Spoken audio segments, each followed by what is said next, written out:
എല്ലാവർക്കും ഇഷ്ടപ്പെടുന്ന ഒരു പെപ്പർ ചിക്കൻ മസാല ഉണ്ടാക്കിയാലോ? അതിനു വേണ്ടിയിട്ട് നമ്മൾ ഒരു പാത്രം അടുപ്പത്ത് വെച്ചത് ചൂടായിട്ട് വരുമ്പോൾ അതിലേക്ക് വെളിച്ചെണ്ണ വയ്ക്കുക, നല്ല ശുദ്ധമായ വെളിച്ചെണ്ണ. എന്നിട്ടേക്ക് കുറച്ച് കടുകിട്ട് പൊട്ടിക്കുക. കടുക് വേണം കിട്ടാൽ മതി, കടുക് ഇട്ടാൽ നല്ല ടേസ്റ്റ് ഉണ്ടാവും. പിന്നെ 4 സവാള ചെറുതാക്കി എരിഞ്ഞതും ഒരൽപ്പം കറിവേപ്പില കൂടെ ഇട്ടിട്ട് നന്നായിട്ട് വേവിച്ചെടുക്കുക. അത് സവാള വാടി വരുമ്പോൾ അതിലേക്ക് 1 സ്പൂൺ നിറച്ച് ഇഞ്ചിയും വെളുത്തുള്ളിയും കൂടെ അരച്ചത്, ചതച്ചതോ അരിഞ്ഞതൊക്കെ ചേർത്ത് കൊടുക്കട്ടെ. അതിലേക്ക് 2 ചെറിയ തക്കാളി അരച്ചതും കൂടെ ചേർത്ത് കൊടുക്കുന്നുണ്ട്. അതും കൂടെ ഒന്ന് വാടി വരുമ്പോൾ അതിലേക്ക് നമ്മൾ മസാല ചേർത്ത് കൊടുക്കണം. അതായത് മല്ലിപ്പൊടി, കാശ്മീരി ചില്ലി, മഞ്ഞൾപ്പൊടി. പിന്നെ അതിലേക്ക് നമ്മൾ സ്പെഷ്യൽ ഗരം മസാല ചേർത്ത് കൊടുക്കുക. ഒരു 1/4 ടീസ്പൂൺ മതിട്ടാ.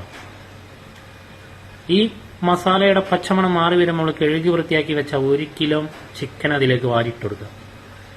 ഈ ചിക്കൻ ഇട്ടുകൊടുത്തതിന് ശേഷം അതിന് പാകത്തിനുള്ള ഉപ്പ് കൂടെ ചേർത്ത് കൊടുക്കുക.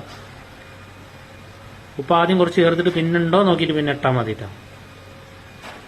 എന്നിട്ട് അടച്ചു വെച്ച് വേവിക്കുക. അടച്ചു വെച്ച് വേവിക്കുമ്പോൾ ചിക്കൻ്റെ വെള്ളമൊക്കെ ഇറങ്ങുന്ന ധാരാളം വെള്ളവും ചിക്കൻ കഴുകിയ പാടിട്ട് കൊടുത്തതാണ്.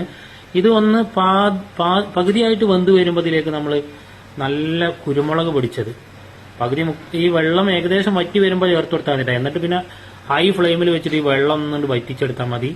അപ്പോൾ നല്ല പാകത്തിന് വെന്തിട്ടുണ്ടാവും. എന്നിട്ട് അതിൽ കുറച്ച് മല്ലിയില കൂടെ വാരി വെതറുക. എന്നിട്ട് അവസാനം കുറച്ച് കറിവേപ്പില കൂടി വെതറിയിട്ട് കുറച്ചേരം അടച്ചൊക്കെ എന്നിട്ട് എടുത്ത് പൊറോട്ടയ്ക്കും ചപ്പാത്തിക്കും ഒക്കെ